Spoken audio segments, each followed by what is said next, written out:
Good morning, everyone.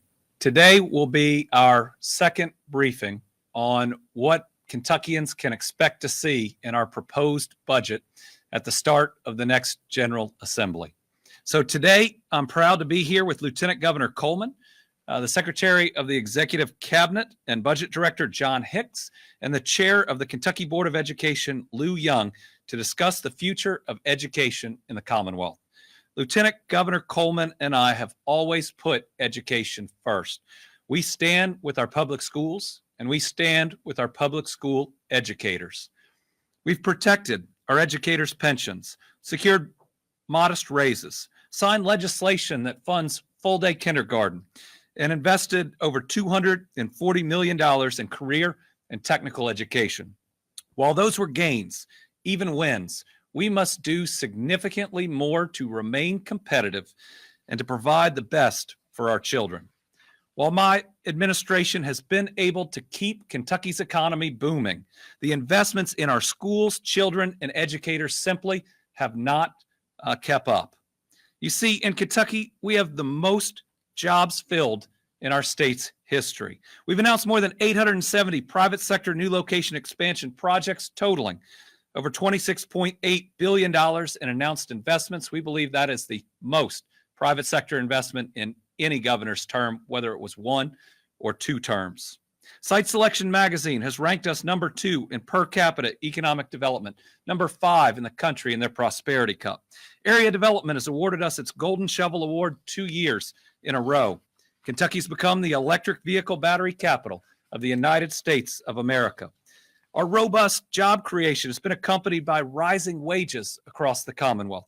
And we have the largest general fund budget surplus ever this last year and the largest rainy day fund in state history. That fund is now at a record $3.7 billion.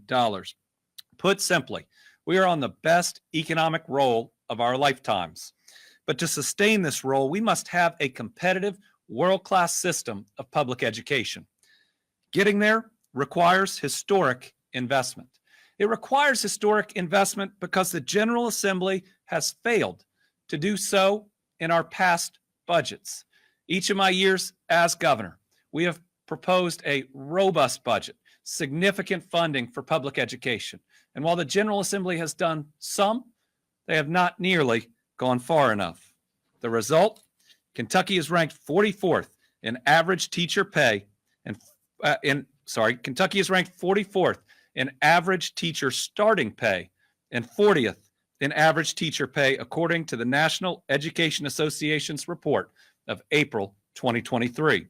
We've fallen behind being a state that does not fully fund universal pre-K.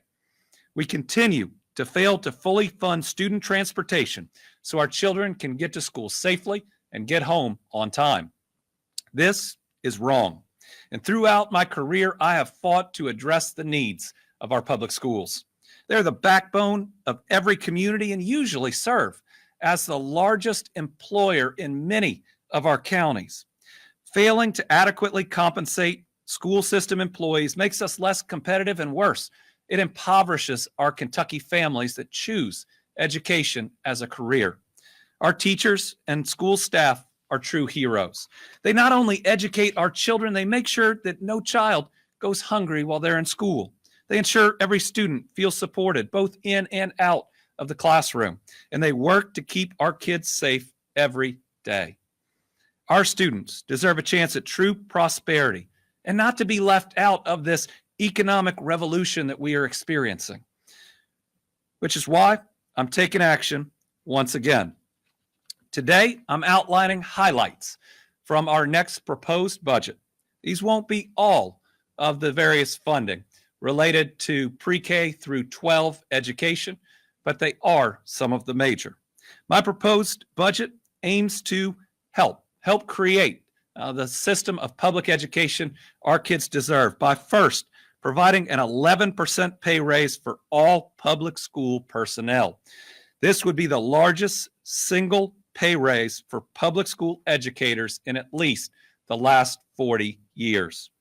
Second, my next budget will fund universal pre-K. Third, it'll fully fund student transportation. Fourth, It'll fully fund teacher pensions and ensure there is no health insurance increase for school employees, meaning that 11% raise will be a real raise, not one impacted by other costs. Fifth, we'll be increasing student loan forgiveness for teachers. Sixth, we'll better support professional development. Seventh, we'll better fund textbooks and technology. Eighth, we'll boost mental health services. And ninth, we'll provide additional funds to build and renovate more career and technical education centers. Now let's walk through each of these briefly. Let's start with the 11% pay raise for teachers and all school staff. Based on the most recent reports from the National Education Association, Kentucky teachers currently rank 44th in starting teacher pay, with an average starting salary being $38,010.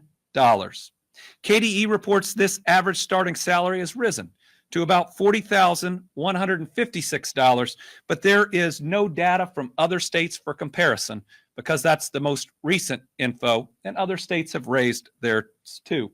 This NEA report is the most cited study for comparisons in media and otherwise. In fact, the Bluegrass Institute here in Kentucky has even used it in a number of their reports. This is the best document and report we have for state-by-state comparisons.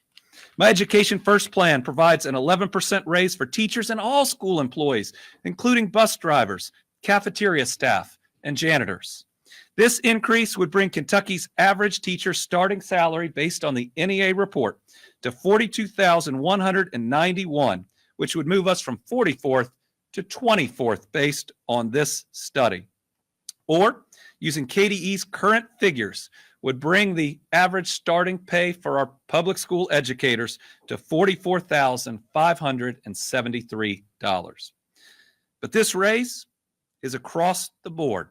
So existing teachers and all school staff benefit, because when all you do is raise the starting salary, it creates compression. And you lose teachers that may have 3, 4, 5, 6, or 7 years of experience when they're paid almost the exact same thing as someone who is brand new. This means that the average teacher salary, not the average teacher starting salary, but the average teacher salary after the raise would rank 25th in these NEA rankings. We're currently 40th. KDE does report that its most current estimate of average teacher pay is $56,375. So the 11% raise on that would bring average teacher salary to $62,576. Again, these are the best comparisons that we will have until the next NEA report in April of next year. Hiring and retaining educators is critical, and we are in a competition for talent. You know, it's simple. You can't catch a kid up on math without a math teacher, and we cannot remain competitive with other states if we don't pay teachers closer to what they're worth. Over the 2 years of this budget, this is a $1.1 billion investment in the salaries of our public school educators, from bus drivers to custodians to kitchen staff to our educators themselves. We can afford it. Our educators are worth it, and they deserve it. The raise I'm proposing is also fair, because while I'm proud that our state employees got a much needed and deserved 14% raise over these last several years, our educators got on average a 3% raise. That's according to the Kentucky School Board Association. Next, let's talk about universal pre-K.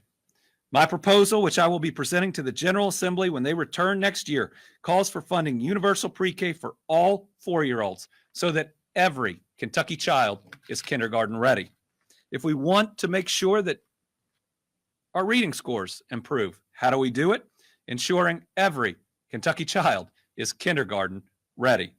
Pre-K is also an effective time and place to screen, test, and identify learning challenges. So those young children that are going to need additional or different help can get it right from the start. Think about what that could do with such early intervention.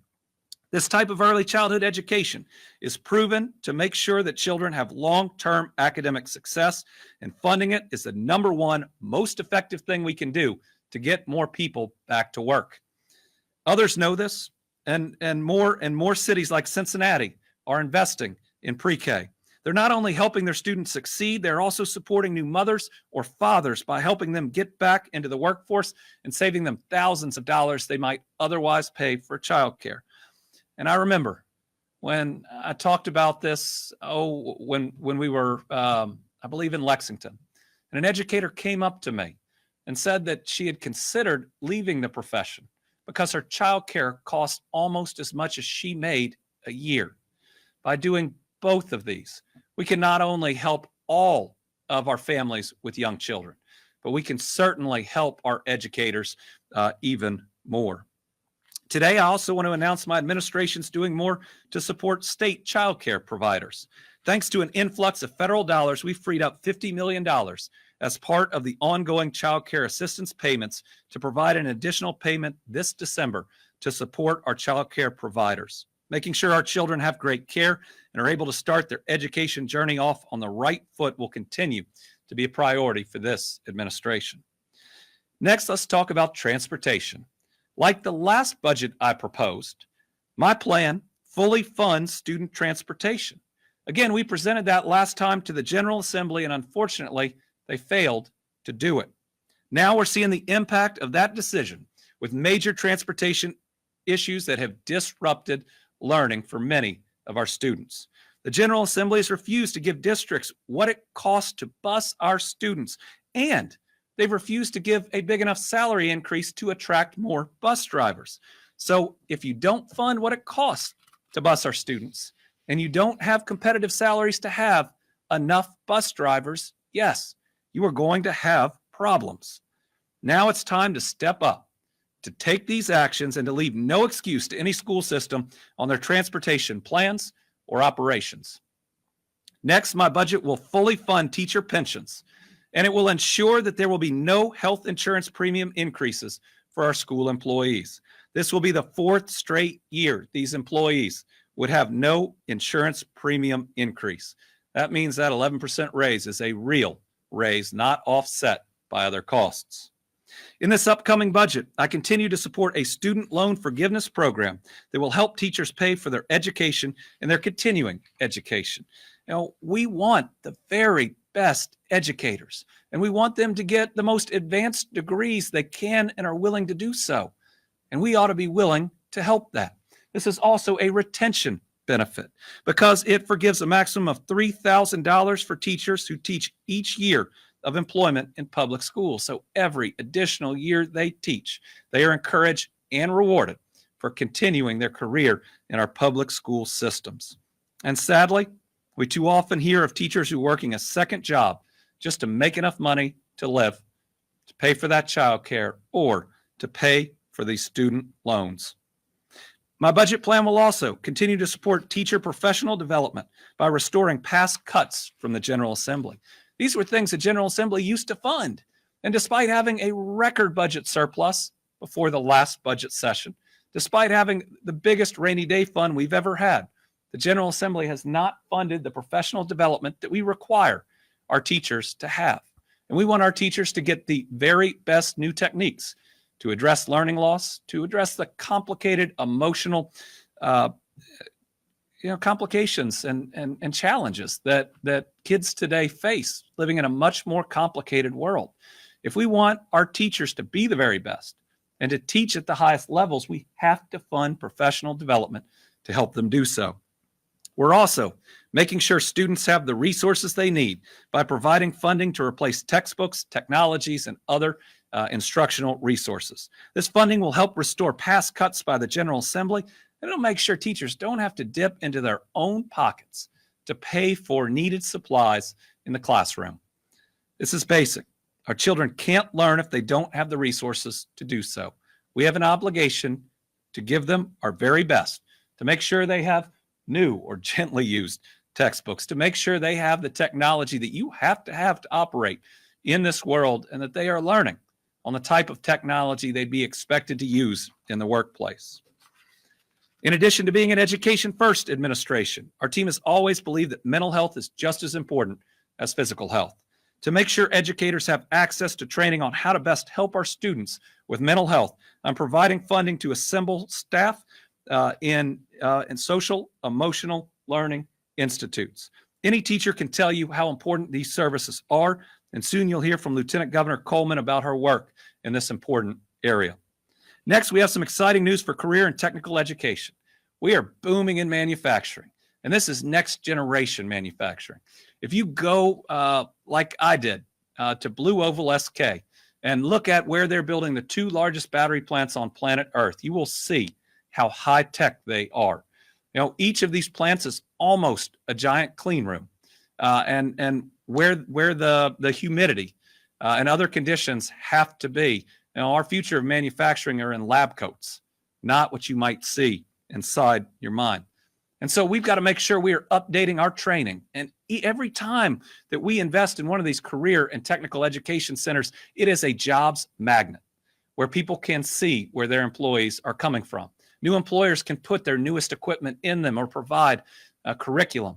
And that means that those graduating seniors that decide not to immediately go on and pursue higher education can be trained for a local employer and be ready to go to work immediately, earning competitive wages where they can support themselves and others.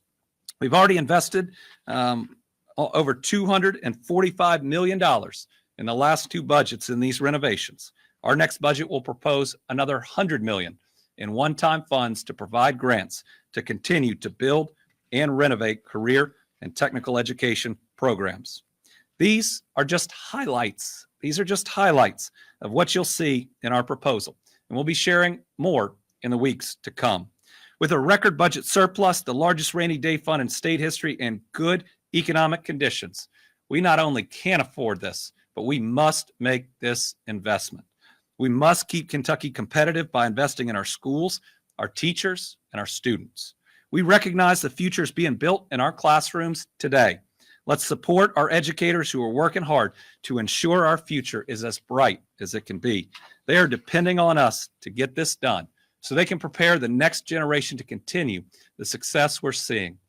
Right now, with a booming economy, we have the chance to leave a collective legacy that's not mine, but all of ours, of more opportunity for every generation that comes after us, to truly turn Kentucky into an economic powerhouse, which means we no longer have a brain drain, but we start seeing a brain gain, that our talented young people can pursue whatever career they want, however big their dreams are, and they can do it right here in Kentucky. To continue this historic economic role, we must make these investments. We must invest in our educators. We must invest in our public school systems. I'm going to turn it over to Secretary Hicks, who's going to talk about how affordable this is in this next budget. And then he will turn it over to Lieutenant Governor Coleman. Secretary Hicks. Thank you, Governor. I'm going to give you 2 pieces of information that talk about why what the governor's proposing today is affordable as we move into the next biennial budget process. In the year we're in, fiscal year 2024, the general fund revenues exceed the recurring expenditures from the general fund by $1.4 billion. So that is the starting point for the next biennial budget.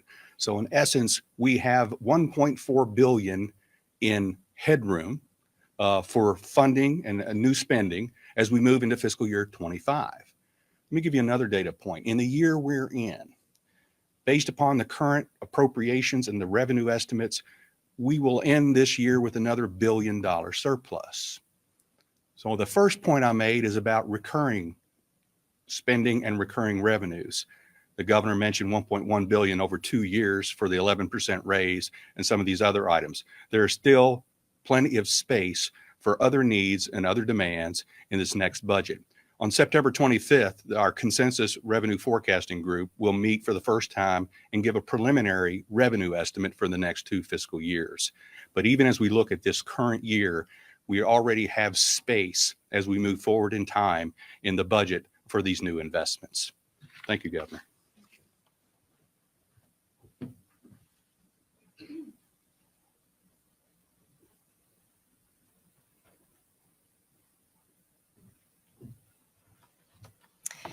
Good morning. Let me first say that I am so grateful to be in this position and to be here with you all today.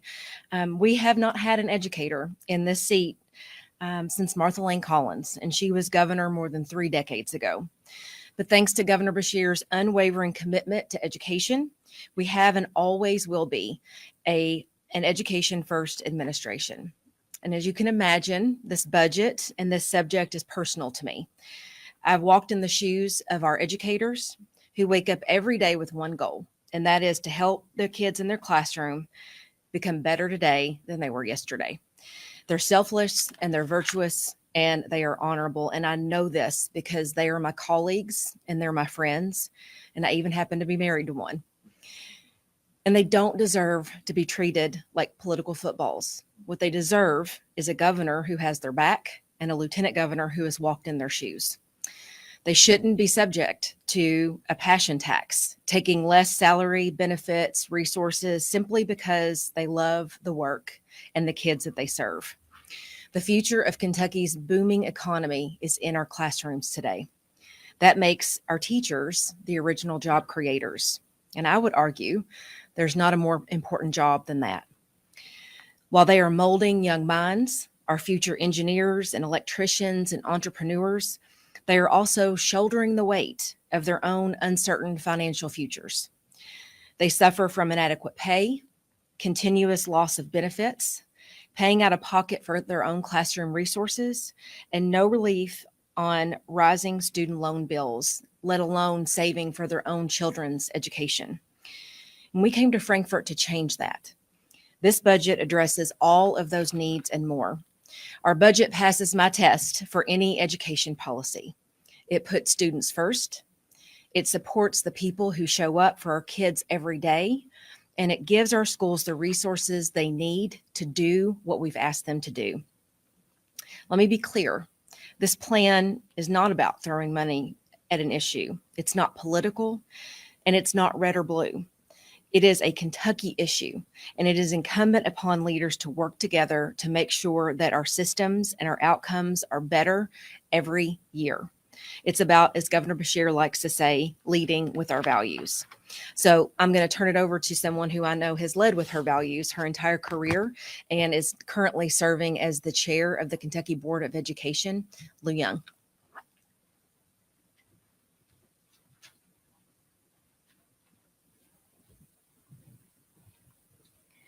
Good morning. Thank you. Thank you so much to Governor Beshear, to Lieutenant Governor Coleman, and for the entire team for prioritizing public education funding and for supporting Kentucky education leaders, teachers, and school employees. This is my favorite time of year. This is my 41st back to school year. And every time the new sneakers and the waxed floors and all of that just gets me really excited. And this is happening all across the Commonwealth. But it's an especially stressful time for those superintendents, principals, families, students in those areas where we have teacher vacancies, even today as we go back to school.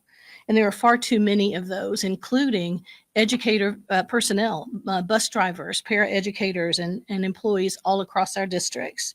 So I think the importance of what we've heard this morning is that we are boldly addressing the compensation for teachers and school employees, along with shoring up pensions, providing high quality professional development, affordable health insurance and childcare. All of these are critical if we really are going to make a dent in the educator workforce challenges that we face today and to fully support our Kentucky public schools. I'm proud to share that the Kentucky Board of Education also prioritized the educator workforce, universal preschool, and fully funding transportation in our budget requests at our August meeting. On a personal note, I wear these bracelets to remind me of they have the names of my 4 grandchildren, and it reminds me of my why and why I'm such an advocate for Kentucky public schools. Lord willing, these kiddos will be in Kentucky public schools through 2040. And even though that seems like a long time off, it's not. So when I imagine their public school futures and our Commonwealth, in my mind's eye, I see high quality, happy, well-compensated educators and personnel all across the system, bus drivers, counselors, principals, nurses, secretaries, and food service, and anybody I may have left out of the equation. Investing in Kentucky public schools is an investment in the future of the Commonwealth, in our workforce, but most importantly to me, it's an investment in the future of our children and youth. Thank you.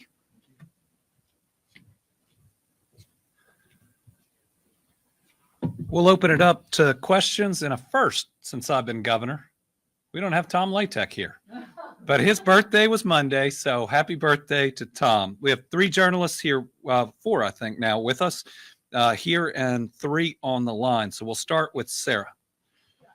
In 2019, the General Assembly passed the School Safety Resilience Act, and that included SROs and mental health professionals, an unfunded mandate. How does this include funding for that, and how will you convince the General Assembly to fund it this time? So these are just some of the highlights of what we'll see in our proposed budget. We are still looking at the numbers as they come in on SROs. I believe that every school should have an SRO. I believe that it is critical because if the worst of the worst happens, they need to be there. We just previewed the report coming out from the school safety marshal, and there's been a significant increase in the amount of schools that have SROs. But we do need to continue to move in each budget closer and closer to 100% coverage. The question of how do I convince the General Assembly? Well, we gotten a lot of things passed in these last 4 years. I was told that we could never get medical marijuana or sports betting passed through the General Assembly, and we got that done. We got $500 million of clean drinking water funding passed, the largest public sector investment in broadband passed. We got some teacher raises passed the last time. Thankfully, this next session of the General Assembly will be after this election. There will be less politics at play, and hopefully everyone can sit down because I plan on still being here, knowing that I can't run for a re-election after that, and have the conversations about how much we have to invest because of how far we've fallen behind. But I think we got a pretty good track record when you look back and you push out all the noise for getting things passed and for getting some really good budgets passed as well. Carolina.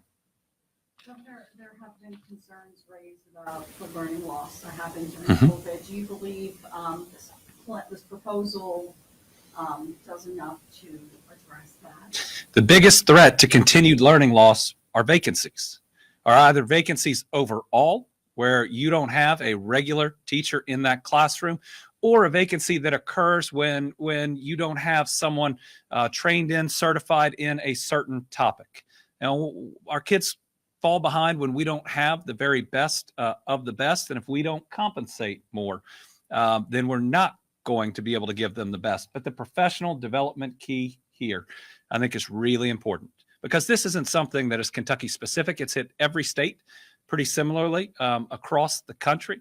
And so we want to make sure we have the very best training to catch people up. But when you look at test scores, right, yes, we want to catch people up from the pandemic, but they were going down before that. We want to make sure that we start addressing some of the root causes. And universal pre-K is the best way that we can do that. And we have far too many Kentucky kids that by the time they start kindergarten, didn't get to do what my kids did, which is have multiple years of preschool. If we can make sure that everyone is kindergarten ready, our test and reading scores will go up, and we see that. We see that in the underlying data. So we believe that this is a comprehensive proposal that, yes, will help catch our kids up. That is not a 6-month or a 8-month process. It's going to take some time, but I get to see it day in and day out. My kids are in Kentucky public schools. They went through the pandemic like all of us, and watching their test scores improve each and every year certainly makes me believe that we are at least moving on the right track if we address the systematic issues that were there before the pandemic. Sylvia. The Daily Beast published an article, I think it was this morning, detailing sexual harassment within the Attorney General's office. Have you seen this article yet, and do you have any comments on it? I was able to skim the article this morning, and it is highly concerning. You have a duty in these jobs, especially when you're over an office the size of that one, which is about a couple hundred people, to create a positive work environment. And certainly when your highest level supervisors seem to have multiple complaints about how they talk to people. Well, first, I mean, it's a real problem, especially if it rises to the level of harassment because it becomes illegal. But outside of that, if you're not providing a constructive, positive environment, you're not going to be able to attract the type of people you need to succeed. I mean, an important office that's supposed to be out there protecting us, fighting the drug companies over prices of things like insulin, when you have allegations that top-level supervisors berate other people, it raises some real serious concerns. My other question is why it hadn't been made public before now, because it seems like there are just a number of complaints. I certainly hope that we will hear directly from the Attorney General, because you got to have responsibility over your office, address what's going on and how to fix it. I believe, yeah. What does it mean to you to fully fund transportation for students? How is it outlined in your proposal, and how would that potentially help what's going on in Jefferson?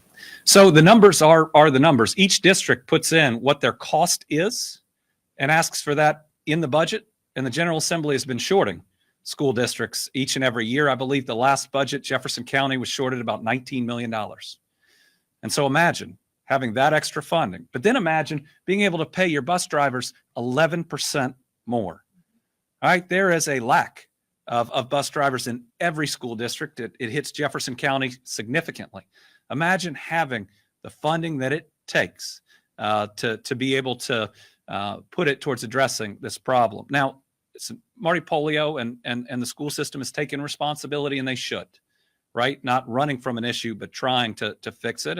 And they should be taking responsibility. But at the same time, the General Assembly is also at least partially responsible by not stepping up and providing the funding and adequate pay to attract enough bus drivers to get the job done. I think on the line, we have Shelby from KET. Good morning, Governor. We heard yesterday from Attorney General Cameron and from the FOP that one reason some are throwing their support behind Cameron is because of his relationship with the legislature and his perceived ability to capitalize on the policies he's proposing. Do you think your relationship with the legislature could hurt your reelection chances? I believe I have a track record of getting the hardest things imaginable passed. They said that I couldn't get sports betting or medical marijuana passed while I was governor, and guess what? We got the job done. People have been waiting for those for over a decade in Kentucky, and we got the job done. You look at our past budgets, and significant portions of what we pushed for have ended up in those budgets. You look at the expansion of healthcare, getting laws passed where mental health has to be treated as physical health. We talked about that while running. If you go back to 2019 and the things we're talking about, we've made significant progress or gotten legislation passed on so many of them. And I believe that compares favorable with any other governor of any other party. But if you look back historically, you will also see that just because a governor is of the same party as leadership of the General Assembly doesn't mean they're getting along. There are a lot of examples of that, from Matt Bevin's difficulty working with the General Assembly, calling a special session without telling anyone, that lasting, about an hour. We have established over 4 years a relationship. It's not always a perfect relationship, and certainly you're not going to hear good things from the other side during an election, but certainly the type of relationship where we can get these things done. But in the end, when we fought for medical marijuana, Daniel Cameron wasn't there, didn't help, and we got it passed. When we fought for sports betting, Daniel Cameron wasn't there, didn't help, and we got it passed. All these past budgets, $500 million in clean drinking water, broadband, $240+ million in career and technical renovations. It goes on and on. Daniel Cameron wasn't there. He didn't help, but we got it passed. If Daniel Cameron has such a great relationship with the General Assembly, where's he been? Right? Why wasn't he pushing for teacher raises in any of the last 3 years if he claims he could get it done? Where's he been on other plans that are out there? Now, the fact is, we've been out pushing and getting the legislation passed that needs to get passed. Austin Horn, Lexington Herald Leader.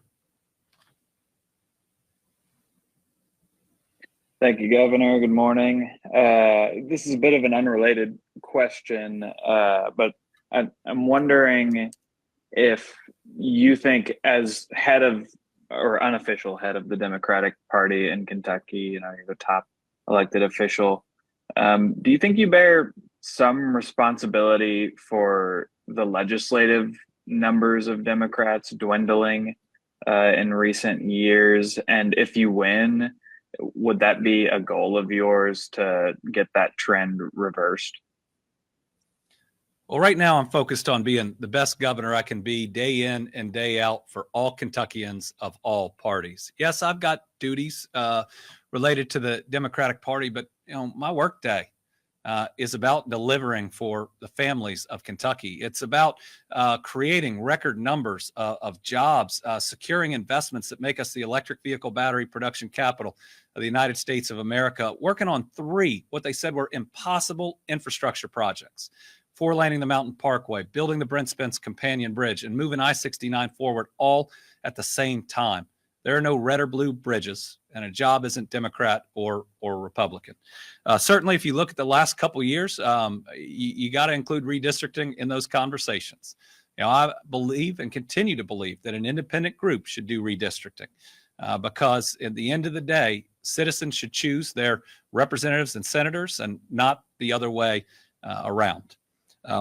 My number one and overall goal, provided I win re-election, is just to be the best governor I can be for all Kentuckians, regardless of party. And I'm hoping after this that we can push out a lot of the noise, that people can stop yelling at one another just because of a box they may have checked when they were 18, or even if they've changed it. We have so much that unites us. And I think our faith and our values tell us that everybody's our neighbor. And we're supposed to care about them and love them regardless of their party registration. And there are enough threats outside the United States that want to harm us to where we shouldn't be fighting with each other. We should be one state. We should be one country. And on this great economic boom, we can all prosper together. Karen Czar, WUKY. Thank you, Governor. Yesterday, when he released his education plan, Attorney General Cameron showed numbers of the decline in learning and attendance.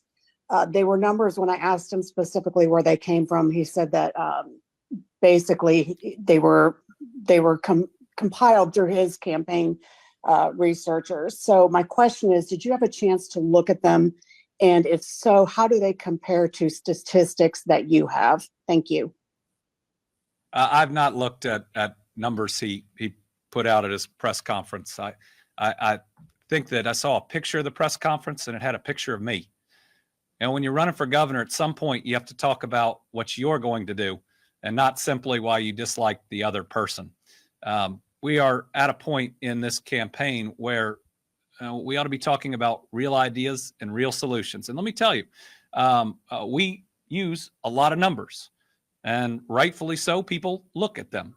The same level of scrutiny ought to be done and ought to be engaged in for both candidates for this office. So I know, Karen, you and others are probably busy on the fact check. We today were very clear in where our numbers came from. Again, the NEA study, which came out this year in 2023, there'll be another one next year. We even talked about how the numbers have improved since, though there's no benchmark for comparison because we don't have how other states have improved. But I think that this is a good guide, especially given that we know Indiana and Tennessee have both been working to increase educator pay. And so if there was any question about whether this is political, I've talked to the Republican governors of Indiana and Tennessee, and we all agree that this is something we have to do to remain competitive. And this is something that's important for the country, and that it's not red or blue. It's just absolutely necessary. And we cannot allow states around us to increase pay significantly and us not do it. That means we won't just fall further behind. We will lose our great educators to other states. Those are our talented young people, and we cannot let that happen. All right. Thank you all for joining us today. We have no Team Kentucky update today, but we'll be back with it next week. Thank you all.